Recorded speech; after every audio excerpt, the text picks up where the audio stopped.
Hi everyone, welcome back to your lecture session on overview and integration of cellular metabolism. We are almost at the end of 4th week and this is the last topic that we will be covering on carbohydrate metabolism. Definitely we will be covering more about carbohydrate metabolism when we go into the integration and overview of integration metabolism phase. But for now our today's topic is diabetes mellitus and the metabolic alterations in diabetes mellitus. Now as all of us are aware, the diabetes mellitus itself is such a huge disease and there are specialties and super specialties and thick books that are written on the topic. So, the overview of diabetes mellitus will be what that is we will be covering in this lecture, because if we start getting deep into each and every topic, the entire lecture series can be covered by just taking diabetes, right. So, that being said, keeping that in mind, we will be discussing our lecture today on the following headings. We will be learning how to diagnose, what is the diagnostic criteria of diabetes mellitus. We will be learning what is the difference between type 1 and type 2 diabetes mellitus. We will also be learning what are the metabolic alterations, that is our main focus in diabetes mellitus, as well as we will also learn what is the metabolic basis of the diabetic complications, alright. So, this I will start with this slide, which is actually the recall slide from the previous class where we discussed the regulation of blood glucose, right, blood glucose homeostasis, and over there I discussed these are the few check milestones which we need to keep in mind for diagnostic as well as for multiple choice questions, right. So, I discussed that this whole thing will be discussed in much detail in later class, which is today's class, alright. So, I hope this slide is very familiar with you. With this basic knowledge, let us go ahead. Now, what is diabetes? Since diabetes is a disease, a strict definition cannot limit because it has got so many things, but just for sake of stating what the disease is to us, we can say diabetes mellitus is a chronic metabolic disorder. Chronic means it develops over time. Chronic metabolic disorder characterized by what is the problem? Excess glucose. The only and only culprit is high blood glucose in blood and urine. Okay, this thing often it is missed. All right, due to what is the reason? Defective insulin action or deficiency in its secretion. So, either insulin is less or insulin is more and it cannot act, which leads to the problem of increased blood glucose and urine glucose, and it develops over time. Okay, so, this is the whole definition or statement about diabetes that we need to know. Now, regarding the diagnostic criteria of diabetes, the diagnostic criteria that we all follow in standard textbooks as well is American Diabetes Association criteria. It was coined in 2011 and it remains same till date, that is 2023. You can check the same information in American Diabetes Association website as well. So, what are the cutoff points or the criteria based on which diabetes is diagnosed? Well, the whole thing not only diagnoses diabetes, but it also gives us an idea about the normal blood glucose level, what is the pre-diabetic condition, what is diabetes, right. So, you can find out the normal means we are a person or an individual does not have any disease. So, what are the cutoff limits? In fasting, whenever the person has not taken anything, after overnight fasting, that is the blood glucose level should be below 100. Mind it, below 100 means up to 99. You see, loosely we often say it is 70 to 100, but according to American Diabetes Association, that is ADA criteria, we often abbreviate it as ADA, it is pre-diabetic. So, the 100 mg per deciliter falls under the lower limit of pre-diabetic. Again, I told you in many textbooks, especially in older textbook, the criteria that still holds true, or and even in many medical undergraduate textbooks, it is 110 mg per dl, right. But if we follow, we have to follow one standard criteria, we follow ADA criteria and it is up to 99. So, 70 to 99 is the normal fasting blood glucose level. Again, one term I would like to request all of you who are listening to this lecture, henceforth do not use the term sugar, right. Blood sugar is a misnomer, because we are only dealing with diabetes by the level of blood glucose. Sugar means many other carbohydrates other than glucose, right. So, even if mistakenly I say sugar, you know this, that I am wrong. What I mean is glucose. So that being said, the normal blood glucose level fasting is up to 100, so 70 to 99. And what is postprandial? We have heard this term PPBG or PPBS, for example, postprandial blood sugar. The correct term is postprandial blood glucose. The correct cutoff limit is up to 140. Unit for everything glucose is milligram per dl, right? Up to 140. The lower limit being 70. So 70 to 99, 70 to 139, right? 140 again falls into pre-diabetic territory. And this pre-diabetes, what is pre-diabetes? It means a state of altered metabolism where it is neither normal nor a state of frank disease, right? So what is the criteria or cutoff criteria of frank disease where we definitely need treatment? This is 126, more than equal to 126. So 126 mg per dl is diabetic, and for postprandial it is 200. Well, we don't see the word PP, okay, we see OGTT. So what is this? This stands for oral glucose tolerance test. Oral glucose tolerance test. What is done? In postprandial blood glucose, what used to be done with the dictum is, we ask a patient or a case or a normal person who has come for routine blood glucose checkup that you take a meal and after 2 hours you check the blood glucose, right? In oral glucose tolerance test in OGTT, there is a finite amount, that is 75 gram of glucose is asked to be taken in case of a adult patient, and this actually varies depending on his weight, but the standard for a standard adult, healthy adult, 75 gram of glucose. After 2 hours the whole value is taken. So it gives a uniform idea, because suppose I am taking some idli and someone might be taking 10 rasgulla, the value of postprandial per se might be erroneous. So OGTT gives us an uniform idea. So that being said, that is after meal, 2 hours after meal, the cutoff is 200. So considering the pre-diabetic state, that is the condition in which I have abnormal metabolism, but still the disease can be reversed by lifestyle modification, and there are many things. I mean, I have not reached the alarming stage. The cutoff to that pre-diabetic state is 100 to 125 in case of fasting, and in case of OGTT it is 140 to 199, units being mg per dl, milligram per deciliter. Very important. The cutoff criteria is so important, that's why I am spending so much time and we are dedicating so much time, because you need to learn this, right? I need to remember it by heart. Diagnostic, everything, multiple choice question, exam result, common knowledge, everything, right? One additional criteria is there, that is regarding the parameter A1C, glycated hemoglobin. We will be discussing that separately in an upcoming slide, but for now just know this, that lower cutoff for normal, I mean the higher cutoff for normal is 5.7, the unit is gram percent, okay, or gram per deciliter. Unit of blood glucose was in mg, this is gram.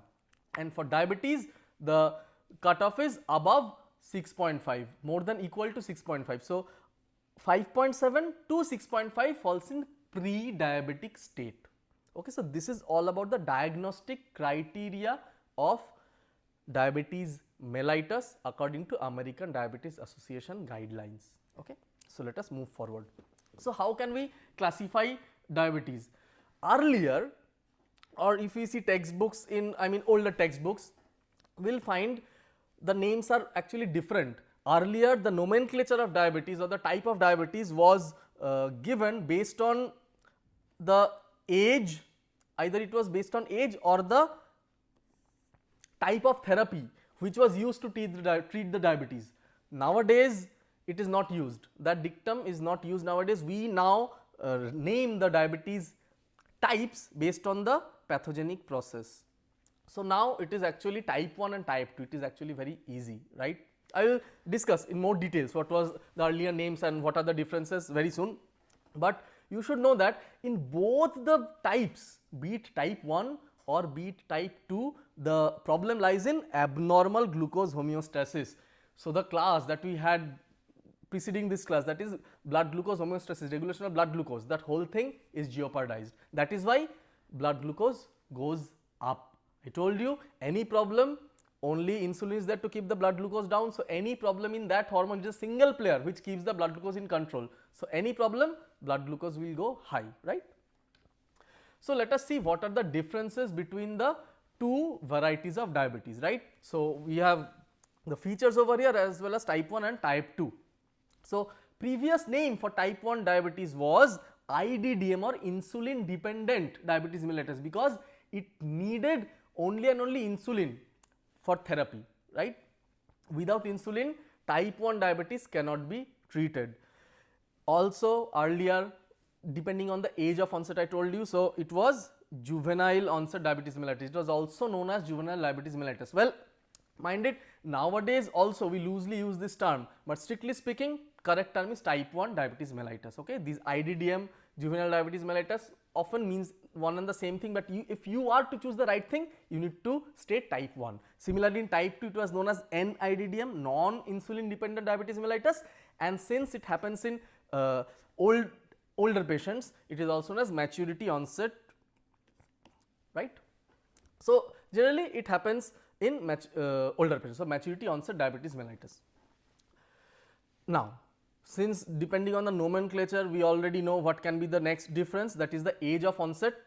The age of onset in type 1 is usually in case of small children or below puberty, for that matter, in pediatric age group. Now, so during childhood or puberty, there is an exception.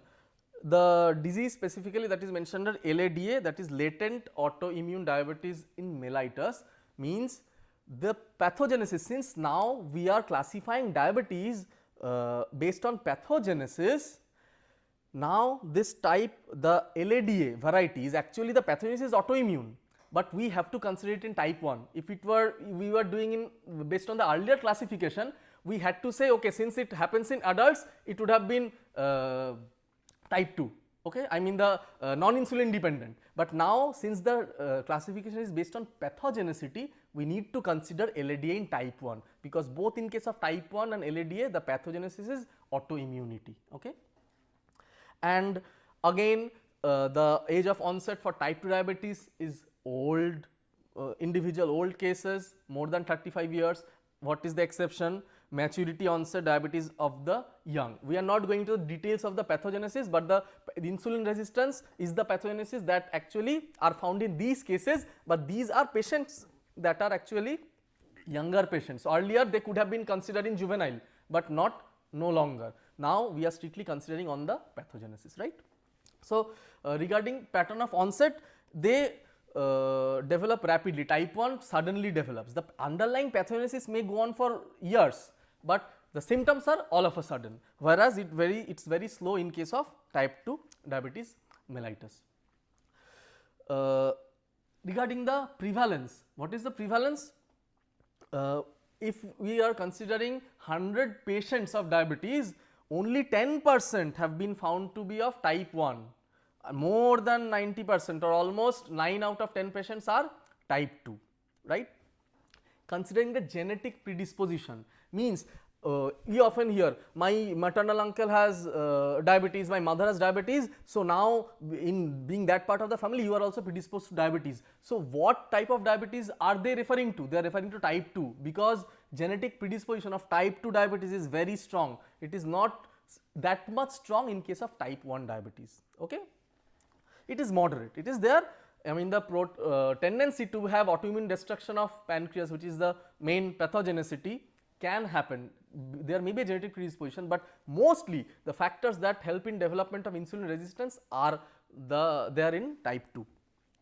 Nutritional state at the type of diagnosis. How will the patient look like? The patient of type 1 diabetes will look like lean and thin, undernourished, okay, skin and bones, if you can define that thing, and it is mostly obese, fat in case of type 2 diabetes mellitus. Again, what is the biochemical defect? Autoimmune destruction of beta cells in 90% of the cases, and in remaining 10% of the case, it is still not known. It is still research is being pursued. What is the reason of those cases in which there is no destruction by autoimmune mechanism, right?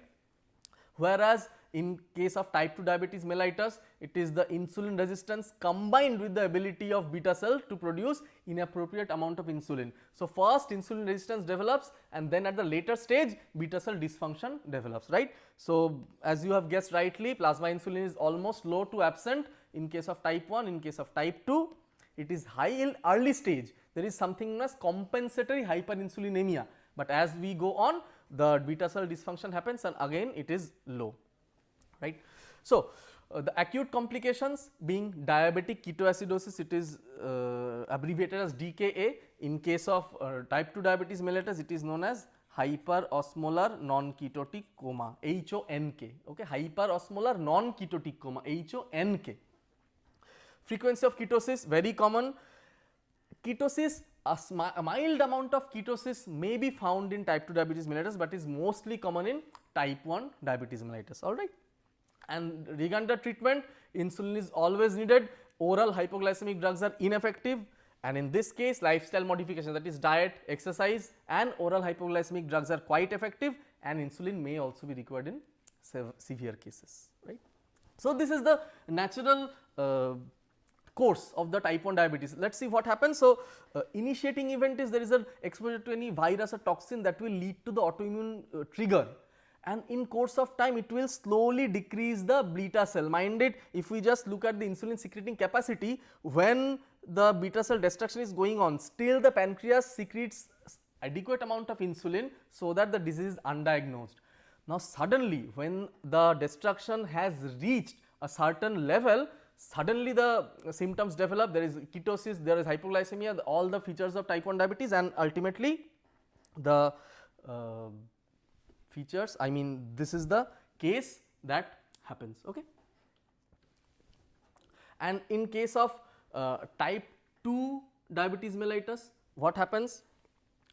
Initially an obese patient, it starts with obesity, right, patient starts developing insulin resistance, and it can run up till many years.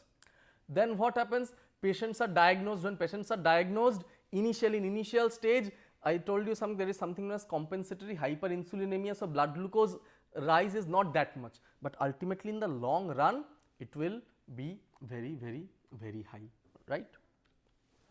So, next, so this is all about the natural course of type 1 and type 2 diabetes. Now, regarding another parameter that we just discussed, that is a hemoglobin A1C or HbA1c. What is HbA1c? You see, whenever there is glucose in the system, it has a tendency to attach to any non-carbohydrate molecule, right, that is known as glycation, and that increases and that corresponds to the amount of blood glucose that is present. So, when blood glucose is very high, there will be glycosylation of multiple products, and that is a covalent bonding. However, there is also something that is non-enzymatic covalent glycation, okay.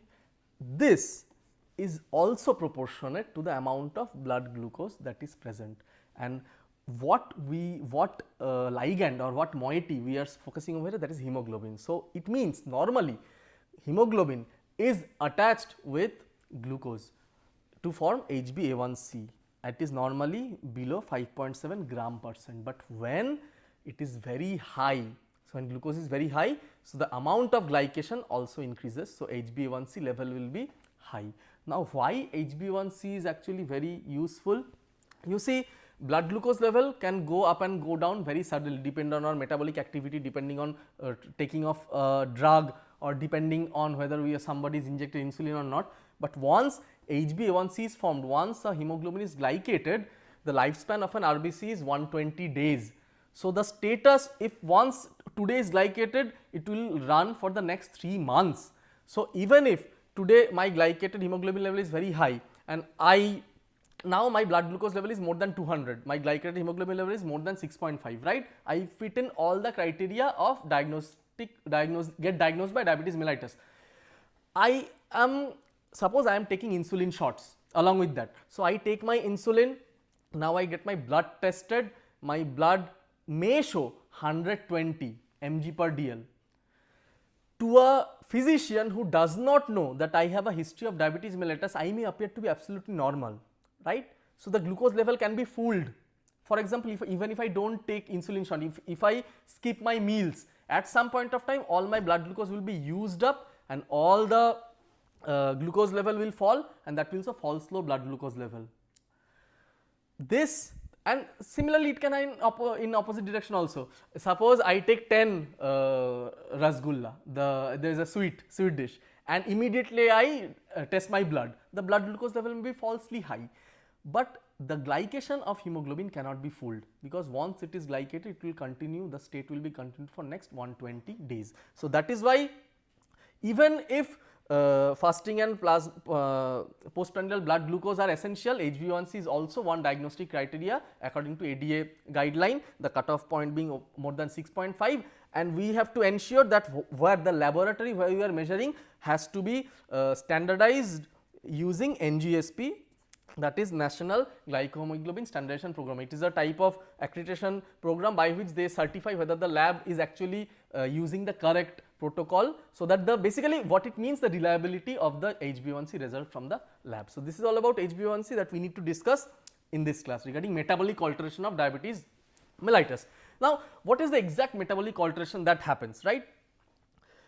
Two things. Basically what the roles of diabetes mellitus, they are what are the roles of insulin, they are reversed, because there is either absolute or relative, means functional deficiency of insulin. So there is decreased glucose uptake, or that leads to an increased glucose production. The uptake happens in muscle and adipose tissue on action of insulin, and glucose production happens in liver. So if the glucose uptake is not occurring and glucose is being continuously produced in liver, ultimately there will be hyperglycemia. So this is the inter-tissue relationship in diabetes mellitus. So what happens, see, in type 1 diabetes mellitus, basically glucose level is low. Okay, so when glucose level is low, cells cannot uptake glucose. Okay, so when insulin is deficient, cells cannot uptake glucose. So intracellularly, a cell cannot sense, it senses glucose deficiency. So all it it tries in every way to compensate for that by undergoing what is known as gluconeogenesis. So all the substrates for gluconeogenesis are being pushed towards the liver, and there is increased production of glucose, okay, because there is a deficiency of insulin. Now what happens inside the cells, since glucose is absent, alternate sources of metabolism, storage sources are broken down to produce energy, that being fatty acids. Now fatty acids when broken down, you will be reading all this very soon, so I am not going into much detail. Fatty acids when they are broken down, they produce acetyl coenzyme A. This acetyl coenzyme A cannot enter the TCA cycle due to deficiency of oxaloacetate. Why? Because oxaloacetate is a substrate for gluconeogenesis, it is being used up. So TCA cycle is not functioning, that is why all the acetyl coenzyme A is now diverted towards production of ketone body. So there is excess glucose and there is excess production of ketone body. Okay, so this is the thing that happens in cell as well as in liver, that leads to production of diabetic ketoacidosis. Well, in case of type 2 diabetes mellitus, the mechanism is almost similar, but there are some insulin that actually in initial stage, of course, there are compensatory hyperinsulinemia, and in course of time when insulin deficiency happens or beta cell dysfunction happen, often cases of type 2 diabetes mellitus can mimic type 1 diabetes mellitus, but the amount of ketosis, ketone bodies produced are much less compared to type 1. All other pathogenesis remaining same, increased gluconeogenesis, increased glycogenolysis, and that leads to hyperglycemia. Okay. So these are the major metabolic changes in diabetes mellitus. So what happens in carbohydrate metabolism? Glucose uptake is reduced by muscle and adipose tissue, there is increased glycogenolysis and gluconeogenesis. Clear? What we will be discussing in lecture session ahead, now moving forward, that is what the alterations regarding lipid and protein metabolism. So just for now you should know this. In case of lipid metabolism, there is increased fat breakdown, increased fatty acid oxidation and production of ketone bodies in the liver. These are all catabolic processes. Insulin is an anabolic hormone, it helps in all the metabolic pathways that are anabolic. So when it is deficient, all the catabolic processes are upregulated by the counter-regulatory hormone, that is glucagon. Same happens in protein metabolism, decreased protein synthesis and increased protein degradation. So, once you understand the concept, everything will become very clear. So, what is the signal or what is the basic alteration in the hormone signaling that happens in diabetes mellitus? Okay. See, in liver what happens? Liver is supposed to regulate, it acts as a storehouse of glucose. I told you regarding the mechanism of hexokinase and glucokinase. So, mainly it regulates the pathway of glycogenolysis and gluconeogenesis. So, if that is under imbalance, hyperglycemia will occur. How it occurs? Since there is decreased secretion of insulin, insulin has got an inhibitory effect on glucagon. Glucagon has always got a tendency to increase blood glucose, okay, because increasing blood glucose is an emergency mechanism. It always tries, because not only there are multiple other factors by which blood glucose rises that we already discussed in the previous class. So, if inhibitory effect of insulin is gone, the glucagon will be more and more, that will lead to increased glycogenolysis and gluconeogenesis, and that will release more glucose into the bloodstream and increased plasma glucose will happen. This is the alteration that happens in liver. Similar alteration also happens in muscle and adipose tissue. Lack of insulin leads to all the catabolic pathways. So, proteins are broken down to form gluconeogenic substrates for gluconeogenesis, that is glucogenic amino acids are produced, and that also increases plasma glucose. Similarly, in adipose tissue, lack of insulin means lack of glucose uptake. From plasma, glucose are taken up in cells. If insulin helps in that. If there is no insulin, there will be no glucose uptake and ultimately plasma glucose will rise. So, now let us look at the complications of diabetes. Mind it, I have not gone into details regarding the clinical features of diabetes mellitus, that is polyphagia, polydipsia, polyuria and polyneuropathy. So, let me discuss in brief right over just before going into the complication, right. Diabetes is one very important symptom of diabetes is polyphagia. Patient suffers from increased hunger. Why that is so? You see, blood glucose has got a tendency to regulate the hunger center, right. Means what? When we have got when we are well fed, means the hunger center is suppressed, because the satiety center is also addressed. You mean to say, just listen to me once, when there is increased blood glucose level, the body does not need more glucose. So, there is no need to eat. When there is low blood glucose, the hunger center is stimulated because the inhibition of satiety center over the hunger center is gone, and we sense to take more and more food. That happens in case of normal individual. But when a patient is having diabetes, means insulin is not acting, then the person feels as if he needs to take more and more food in spite of having full stomach or in spite of having high blood glucose. So, that is one pathogenicity, both hunger and thirst, that we need to keep in mind. The same mechanism is happening for food intake as well as water intake, and since there is more and more glucose in blood, there are multiple osmotic complications that leads to polyuria. Now, going into the complications of diabetes mellitus, the major complications are addressed by three mechanisms. Number one, formation of advanced glycation end products. Number two, sorbitol pathway that we already discussed in galactose and fructose metabolism, and number three is the production of reactive oxygen species. So, the first mechanism is advanced glycation end product. What is glycation? I told you, covalent non-enzymatic attachment of carbon to multiple compounds, right. So, there are some compounds to which if glucose or any carbohydrate is added in excess, for example, excess amount of glucose is attached to some compound such as few amino acid, few protein, few fat, lipid particles, they actually trigger a chain of immune reaction which leads to a destruction in blood vessel. Specifically, the interaction between those advanced glycation end products and their receptors. Their receptors are known as RAG, that is receptors for advanced glycation end product. mind it, this is itself a huge topic. So, and if you are interested, there are references in the reference section, you can read it, but for now just know this: excess glycation of certain products leads to microvascular complication by interaction with the receptors, and whole thing is mediated by inflammation and pro-inflammatory cytokines.